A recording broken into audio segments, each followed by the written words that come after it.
ان کے اتحاد کا قیام کے لیے انشاءاللہ ہم سیاسی جدوجہد کریں گے اس الائنس کے بعد۔ اس کے بعد ہمیں پتہ ہے کہ بنگلہ دیش کو جو ہے سب سے زیادہ جو خطرہ ہے وہ بھارت سے درپیش ہے۔ بنگلہ دیش کے خطرے کے پیش نظر ہم بنگلہ دیش کے اندر پاکستان بنگلہ دیش فوجی اتحاد کے قیام کے لیے سیاسی جو جدوجہد ہے وہ اس آل پارٹیز کانفرنس کے ایجنڈا کے اندر شامل ہے۔ اس کے بعد آسام کے اندر اور مغربی بنگال کے اندر جس طرح مسلمانوں کا قتل عام کیا جا رہا ہے، اس آل پارٹیز کانفرنس کا لائے عمل میں یہ چیز شامل ہے کہ آسام اور مغربی بنگال کے مسلمانوں کے لیے کشمیر کی طرز پہ رائے عامہ ہموار کریں گے انشاءاللہ، اور بھارت کا مکروہ چہرہ جو ہے وہ دنیا کے سامنے جو ہے وہ بے نقاب کریں گے، اور بھارت پہ سفارتی جو ہے دباؤ بڑھانے کے لیے سیاسی جدوجہد کریں گے۔ اس میں مجھے یقین ہے کہ تمام پولیٹیکل پارٹیز جو ہے وہ میرا ساتھ دیں گی۔ اگر آپ اس پوائنٹس پہ میرے ساتھ ہیں تو اپنا ہاتھ اٹھا کے ذرا ایک دفعہ ارادہ کر دیجیے گا۔ دوسرا پوائنٹ انشاءاللہ بنگلہ دیش کا جو روز روز بھارت پانی روک دیتا ہے، اور اس کا ایک اور عجیب آئیڈیالوجی ہے بنگلہ بھومی کے نام سے، جو وہ اپنے مغرب کے اندر ہندو ریاست کا قیام بنانے کے لیے جو ہندو انتہا پسند تنظیموں کی جو پشت پناہی کر رہا ہے، اس کو بھی دنیا کے سامنے ہم لوگ بے نقاب کریں گے، اور سیکیورٹی یونائٹڈ نیشن کی جو سیکیورٹی کاؤنسل ہے اس کے اندر یہ ریزولوشن ہم انشاءاللہ ضرور لے کے جائیں گے۔ یہ بات ہو گئی بنگلہ دیش اور پاکستان کے ڈیفنس کی۔ اب آ جاتے ہیں کہ ہم تعلیمی جو روابط ہیں ان کو کس طرح بڑھائیں گے۔ پاکستان کے اندر بنگالی طالب علموں کے لیے اسپیشلی پاکستان کی بڑی یونیورسٹیز کے اندر سرکاری سطح پر اسکالرشپس دلوانے کے لیے سیاسی کردار ادا کریں گے، اور پارلیمنٹ کے اندر سے جو ساری قانون سازی اس حوالے سے کی جائے گی وہ بھی اس ایجنڈا کا حصہ ہے۔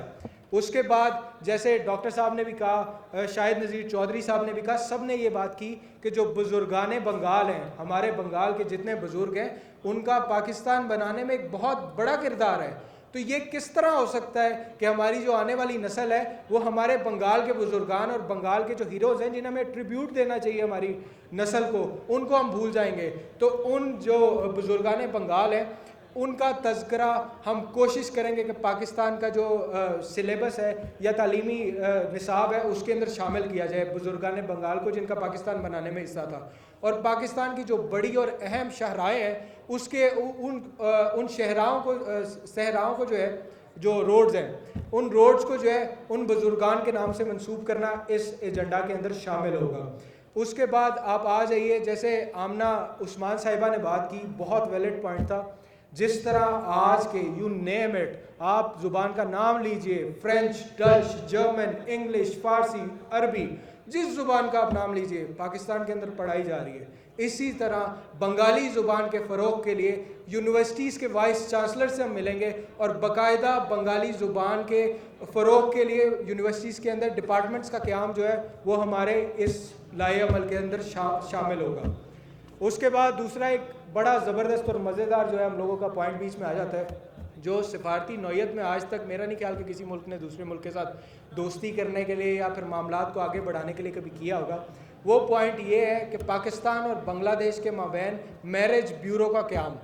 اس کا مطلب یہ ہے کہ پاکستان اور بنگلہ دیش کے مابین جتنے غریب خاندان ہیں یا جو طلاق یافتہ لوگ ہیں یا پھر جو بیوائیں ہیں، ان کے مابین پاکستان سے بنگلہ دیش اور بنگلہ دیش سے پاکستان میں شادیاں کروانے کے لیے ایک میرج کمیٹی جو ہے اس کا قیام عمل میں لایا جائے گا، اور اس میں جس حد تک ہو سکے گا ہم ان کی مالی جو ہے وہ معاونت کرنے کی بھی کوشش کریں گے جو اس چیز کو افورڈ نہیں کر سکتے۔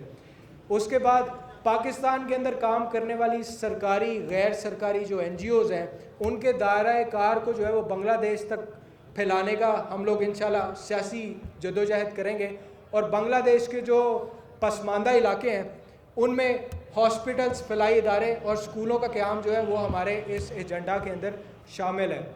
یہ آل پارٹیز کانفرنس جو ہے وہ ہر سال انشاءاللہ اس کا انعقاد ہوگا، اور ہر نئی کانفرنس کے اندر ہم پچھلے پوائنٹس کو ضرور ڈسکس کریں گے کہ پچھلے پوائنٹس میں ہم لوگوں نے کیا پیش رفت کی ہے۔ یہ اس طرح نہیں ہوگا کہ ہر سال کانفرنس میں آئے، بیٹھے، چلے گئے، خیر ہے، اور نہ ہی یہ کانفرنس جو ہے وہ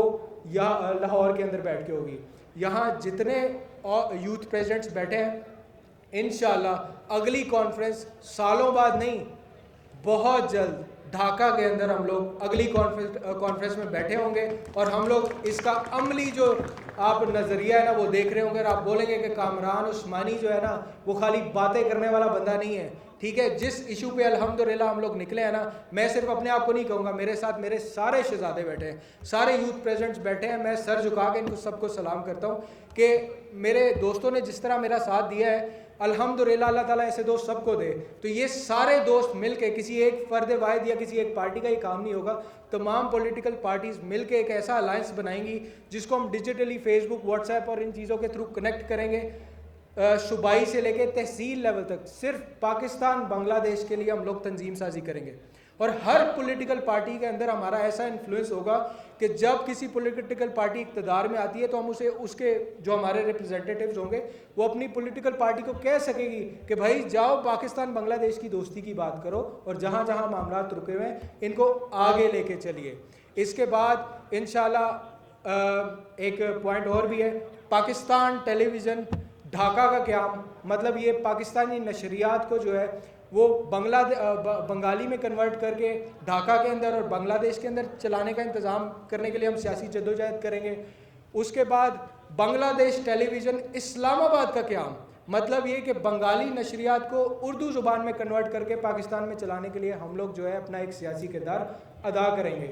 دونوں ممالک کے اندر انشاءاللہ دوستی کو فروغ دینے کے لیے ایک پرائیویٹ پروڈکشن ہاؤس جو ہے, مشترکہ طور پہ ایک پروڈکشن ہاؤس جو ہے اس کا قیام ہم انشاءاللہ ممکن بنائیں گے, جس میں دونوں ممالک کے مشترکہ طور پہ جو فنکار ہیں وہ ویب سیریز, ڈراماز, فلمز مشترکہ طور پہ بنائیں گے, جس سے دونوں ممالک کے اندر محبت بڑھے گی. اب مجھے بتائیے کوئی پوائنٹ رہ گیا ہے کیا؟ اس کے بعد اللہ کی ذات خیر کرے گی, اگر ہم لوگ یہ سب کچھ کر گئے نا تو قسم سے دوبارہ پھر کبھی اپنے باپ کے آنکھوں میں, کبھی اپنے دادا کی آنکھوں میں, کبھی اپنے چاچا کی آنکھوں میں, کبھی شاہد نذیر چودھری صاحب کی آنکھوں میں ہمیں نمی نہیں دیکھنی پڑے گی. انشاءاللہ ہم کہہ سکیں گے کہ اگر بزرگان اس بات سے افسردہ تھے کہ پاکستان اور بنگلہ دیش الگ ہوا, تو آج اس آل پارٹیز کانفرنس میں جتنے لیڈر بیٹھے ہیں وہ فخریہ کہہ سکیں گے ہم شامل تھے پاکستان اور بنگلہ دیش کو ایک کرنے. اللہ کی ذات خیر کرے گی, ہم صرف باتیں نہیں کریں گے. یہاں جتنے بیٹھے ہیں کوئی بھی یہاں پہ باتیں کرنے والا نہیں ہے, عملی طور پہ اپنی جان کے ساتھ, مال کے ساتھ, ہر چیز کے ساتھ ہم اسے اب اپنے زندگی کا جہاد سمجھتے ہیں کہ انشاءاللہ جب تک اس میں مزید پیش رفت نہیں ہوگی ہم مزید ٹاپکس کو ذرا سیکنڈری پرائرٹی دیں گے اور یہ ٹاپک ہمارے لیے سب سے اول ہوگا انشاءاللہ. میں آخر میں آپ سب دوستوں کا تہہ دل سے شکر گزار ہوں کہ آپ لوگوں نے اتنا زیادہ ٹائم جو ہے وہ پاکستان بنگلہ دیش کانفرنس کے لیے نکالا, اور یقین مانیے میں آپ سے وعدہ کرتا ہوں کہ آنے والا جو ٹائم ہوگا نا ہم لوگ اپنی نسلوں کو بیٹھ کے بتائیں گے کہ بچے یہ ہم نے کام شروع کیا تھا انشاءاللہ. بہت شکریہ آپ سب کا.